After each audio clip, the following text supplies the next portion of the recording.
This story began a little over a year ago when a young man whom this department suspected of smuggling arrived in the United States after a 4-week trip to Europe. All right, you can pack now, Mr. Randall. It's kind of ridiculous, isn't it, gentlemen? After all, I make umpteen trips to Europe every year for a very respectable importing company. What do you think I'm trying to do, bring in hashish? Mr. Randall, when you were in Switzerland, did you buy any watches for your personal use or otherwise? How'd you know I was in Switzerland? Answer my question, Mr. Randall. Look, Inspector, you've been over me with a fine-tooth comb from head to foot. You've asked me 17 times about my declaration. I've told you and told you that I didn't buy any watches or diamonds or anything else that I didn't declare. What do you want me to do, turn myself inside out to prove it to you? You can go now, Mr. Randall. Well, thank you. The rest of my clothes in there? Yes, sir. Thanks again.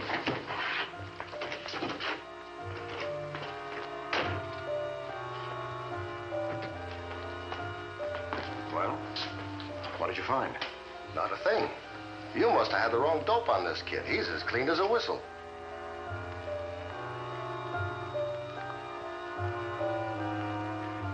It isn't often that customs investigators have the wrong information on a suspected smuggler. And yet there are occasions when circumstances make it impossible for us to obtain the necessary evidence to arrest such a man, even though we have a strong suspicion that he is breaking the law. And now, in my role as chief of the Division of Investigations, United States Customs, I'm going to tell you about a very smart young man who conceived a racket which took this department almost 8 months to uncover. A racket in which a smart operator outsmarted himself. This is Treasury File 3414, United States Customs. The case of the princely pauper.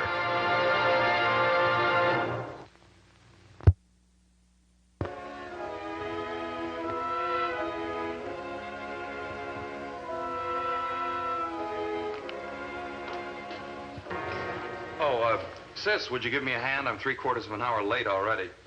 I didn't know you were going out. Thought maybe you might spend your first night at home with your big sister. After all, I haven't seen you in over a month.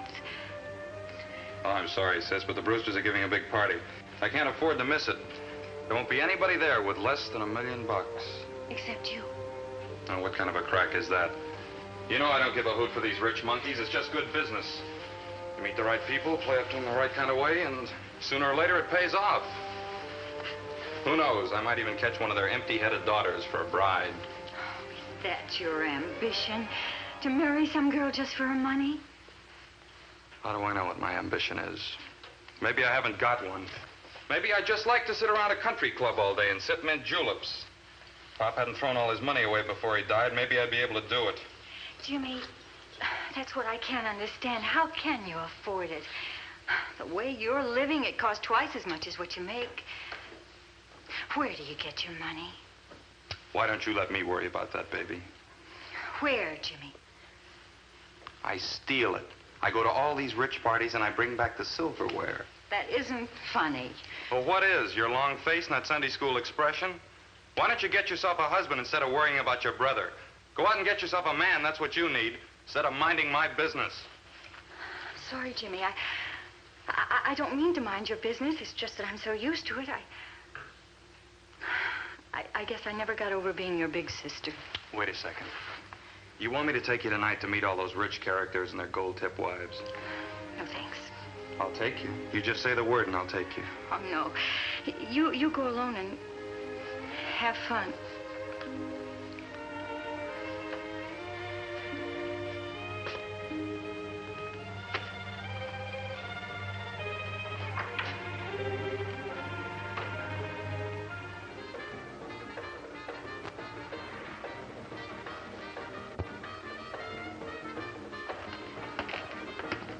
I know Mrs. Brewster will be pleased. I looked all over Switzerland before I finally came up with just what you wanted. It's a good thing my boss didn't know I was spending so much time on it. What do you think of it? Beautiful. Beautiful, Jim. Mrs. Brewster will love it. You have excellent taste. Well, thank you. That's just about the finest watch made in Switzerland. It's got 26 jewels, a platinum case, and all those stones are imported from Holland. What's more, I picked it up for a song, 3,600. Say, that is a song. 3,600. Why, a watch like this would cost almost twice as much in America. But how did you get it in? How did you get it past customs? Well, I've got my ways. After all, I haven't worked for an importer for 4 years for nothing. Well, you must never tell anybody that I brought it in for you. It might get me in a jam. But any time you want me to bring something back from Europe for you, just let me know. I'll be glad to help. Well, I certainly appreciate it. I'll write you out a check right now. $3,600. Yes, that's correct, Mr. Brewster. $3,600. Yes, that's right, Mrs. Wilton. $2,700. And I'm awfully glad you like it. Anytime you want me to bring anything back from Europe for you, just let me know. Only it would be best for both of us if you sort of kept this quiet. Thank you, Mr. Devine. I was very glad to bring it back for you. Yes, that's correct. Well, thank you. And it's just the way it was the last time he came back from Europe. 5 or 6 social calls within a few days after his boat docks, and within a week, several of his acquaintances are showing off new items of jewelry. And you still haven't been able to locate his source of supply? No, sir. We've checked with practically every known diamond dealer in Holland, France, and Switzerland. They've never even heard of James Randall. Of course, he was given a thorough examination when his ship landed in New York. Luggage, clothing, everything. I even had his stateroom searched from top to bottom, and there was nothing.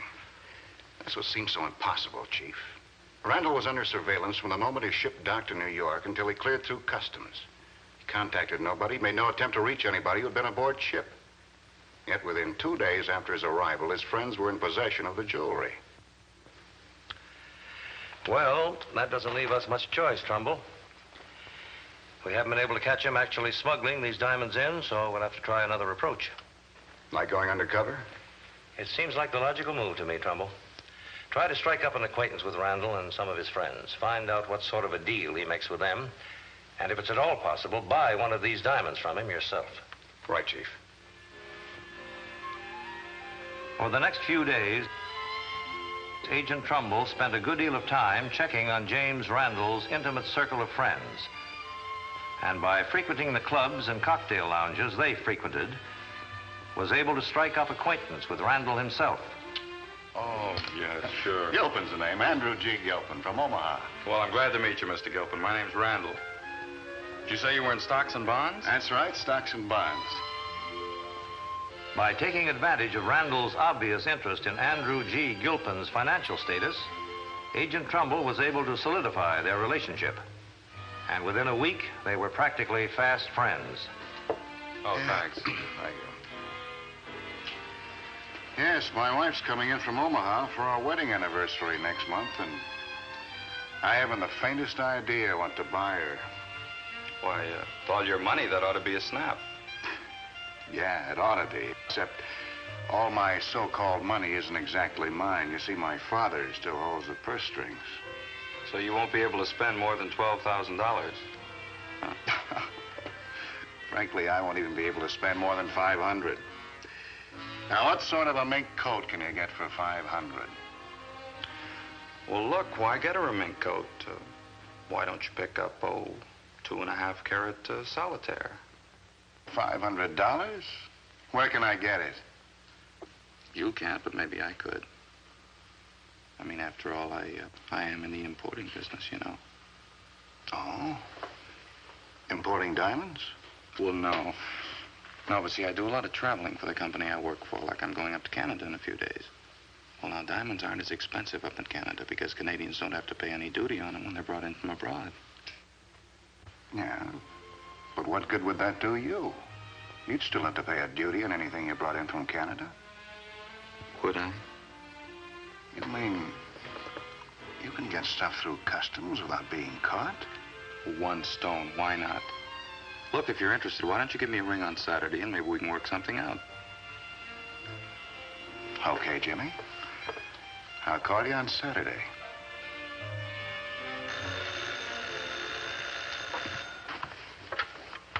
Hello? Oh, hi, Gil. I was wondering if you'd made up your mind about that diamond solitaire. Sure, I made up my mind. How about you? Can you get one for me? Uh-huh. Well, when are you leaving? By plane. Yes, I certainly would appreciate it. Okay, you've got yourself a diamond solitaire. Right. I'll call you as soon as I get back. Yeah, bye. Oh, hiya, sis.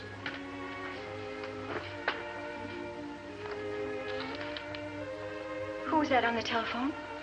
Oh, it was just a friend of mine. Someone who wants a diamond solitaire? Why, Kay, I'm surprised at you. You've been listening to my phone conversation. Jimmy, I want to talk to you. Huh? I said I want to talk to you. Okay, what are you getting so excited about? Jimmy, I've been speaking to some friends of yours. Mrs. Brewster and Mrs. Wilton. They were both at the club meeting. So? Oh, don't look at me as if it meant nothing to you.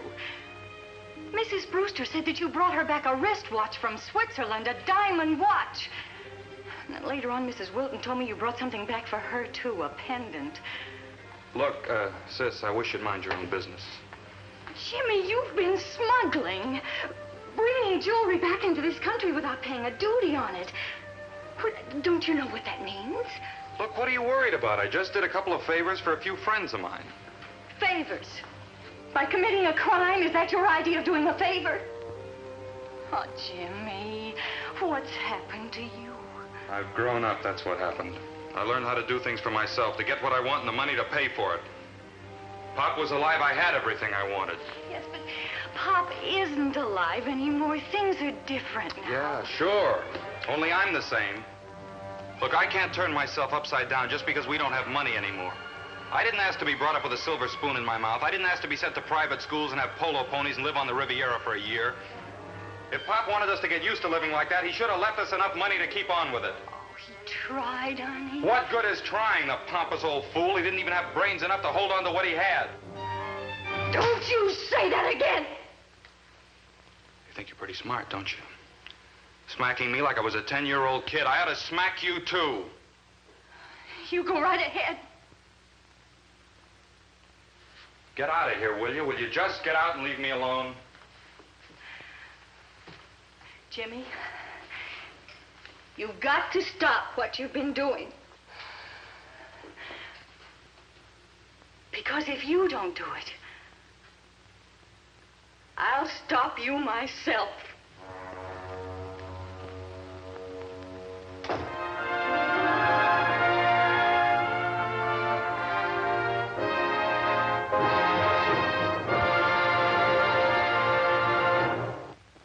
That's crazy, Kay. It's just plain crazy. I can't call everything off just because you don't want me to bring anything back from Canada. I've made promises to these people. What people? I thought you were going to bring back just one ring, a solitaire.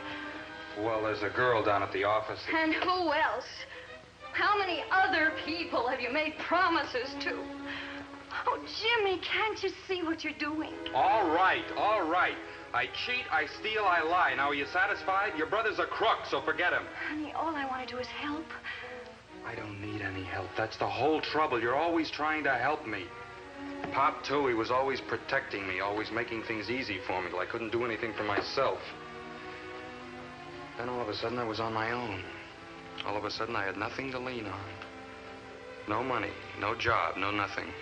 Oh, honey, the same thing happened to me. Yeah, and what did you do about it? You crawled back into your shell. You don't even go out anymore. You don't even have any dates. Well, that's not the point.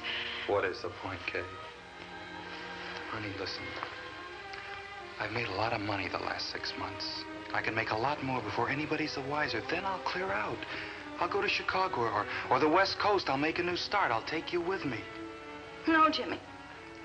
I don't want that. And you don't want it either. You're going to quit this once and for all. Am I? I'm warning you, Jimmy. You've got to stop. And if I don't? Then I'll report you to the government. All right, tell him. Call him up if you want. Send me to jail if you really dare. Jimmy? Go ahead. I'm going to call your bluff. If you want me to go to jail, I'll go just as soon as you're ready.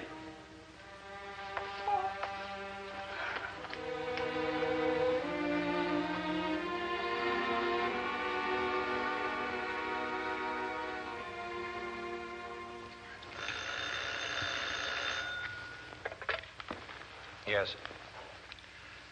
Oh, from New York. Yes, put him on, please. Hello, Trumbull. How's it going? I just had another meeting with Randall, Chief. Yes, I think it's all set. He's offered to bring in a solitaire for me on his way back from Canada. Yes, sir. He'll be gone for 2 days, and he's leaving this afternoon at 4 o'clock. Flight 16. Flight 16 at 4 o'clock. Fine, Trumbull. Get in touch with McCoy right away and have Randall shadowed. A 24-hour surveillance from the time he leaves New York until the time he gets back. I want a full report on this. Everything he does, everyone he sees. And this time we'll find out for sure exactly how he gets by customs.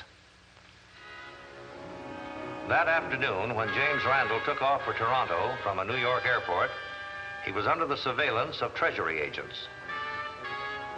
These men trailed him to his hotel in Toronto and took a room there, where they could observe him at relatively close range. For 2 days, they watched every move he made, making careful note of the places he visited and the people he contacted. On the morning of the 3rd day, Randall checked out of his hotel, took a cab to the airport in Toronto, and returned to New York, still under surveillance. Upon arrival, customs inspectors checked his luggage and his clothing, but nothing was found. No trouble. No, absolutely nothing, either in his luggage or on his person. That's right. And furthermore, he made no contacts in Toronto with any jeweler or diamond dealer. So he must have been tipped off in some way and deliberately laid low on this trip, because we're positive that he brought no diamonds into New York. Well, that's very strange, Chief, because I'm getting ready to go over to Randall's apartment right now. Yes, he called me just a moment ago, told me to come right over and pick up my solitaire.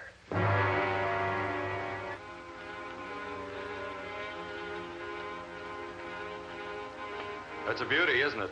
It's worth at least 900. Only you mustn't ever tell anybody I brought it in for you. We both might find ourselves in a jam. Well, aren't you going to say something? Well, yes, of course. I'm very grateful, Jimmy. I'm just amazed, that's all, to think that you can get a ring like this past customs. How in the world do you do it? Why ask questions? Got a lot of friends.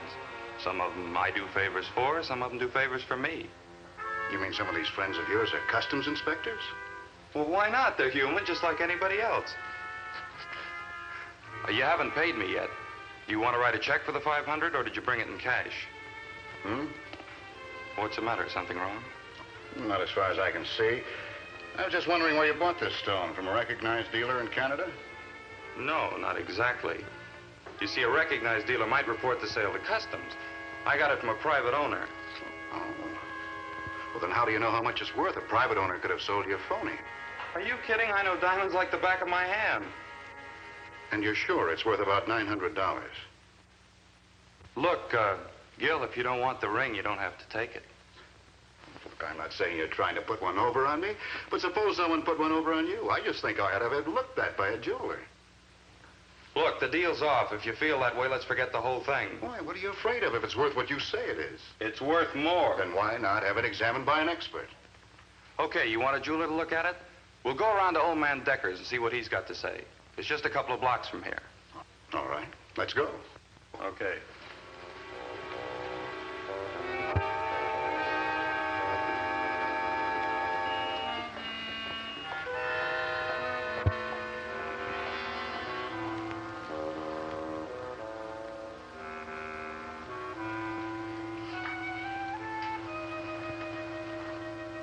This is a very beautiful stone. Good color, exceedingly well cut. It's worth about $850. May I have a look, Mr. Deckers? Well, Gil, what are you trying to do? You heard what the man said. Come on, let's get out of here. Just a second. This won't take very long. I just want to see what it looks like under a magnifying glass. Well, are you satisfied? Yeah, I am now. This is a very inferior diamond, Mr. Deckers. In the first place, it's much too shallow to be 2.5 carats. In the second place, there's carbon in the corner of the base of it. I'd say it was worth about $200. And you were going to charge me $500. Well, then don't take it. Forget the whole deal. I'm afraid it's not going to be that easy, Jimmy. I'm an agent for the United States Customs. I'm going to have to take you both in for questioning. Well, I haven't broken any custom laws. Nevertheless... Look, I just told you that I smuggled that ring in. I bought it right here in the United States from Decker's. Before I even went to Canada, he made it for me. That's the truth. He buys stones for me all the time. I make bracelets for him and pendants and all sorts of things. Oh, I didn't know there was anything wrong. Just the same, you're going to have to come with me, Mr. Deckers. I want a full report. That's kind of foolish, isn't it, Jimmy? Put your hands up, quick. Turn around and face that door. Come on, Deckers, get some rope. Tie him up. Don't make me do it. Don't make any more trouble for me. You've done enough already. You heard what I said. Get the rope and get it fast.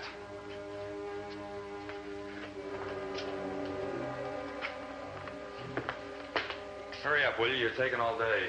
Be smart, Randall. What you're doing now is just making it worse for yourself. You know you'll never get away with this. Shut up. Resisting arrest, assaulting a federal officer? It's bad enough before, but with these charges added to it, you won't have a chance. You won't either, Deckers. You're an accomplice. I am not. I didn't do anything crooked. All I did was sell him diamonds for a decent price. I didn't know he was telling people he was smuggling them. Keep quiet, you moron. Why should I? Why should I take the blame for something I didn't do? He wanted cheap diamonds, stones with flaws in them. I told you to keep quiet. It won't work, Jimmy. You're just getting yourself in deeper and deeper. The more you do now, the longer you'll have to stay in jail. What do I care how long it takes? You think a couple of years will make any difference to me after what I've done? You'll never get away, Jimmy. Oh, won't I?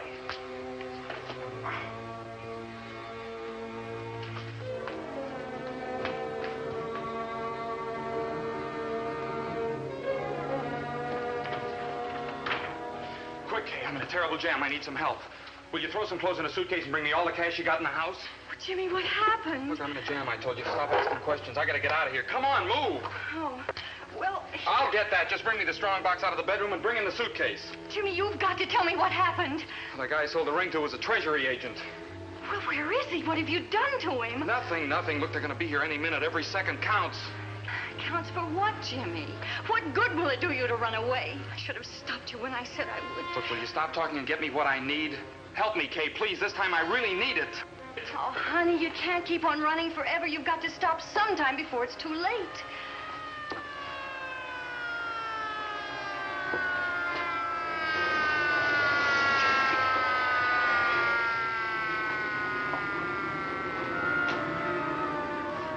They're coming after me. I've got to get out of here. Jim, it's better if you stay. Are you crazy? If they Jim, catch don't me... move. Please, don't move. You can't. I've got to get out of here. Don't move. This is the way. It's the only way. Randall, open the door. I got to make a run for it. Jimmy!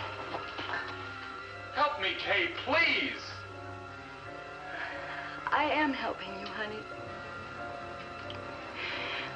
For the first time in my life, I'm really helping you.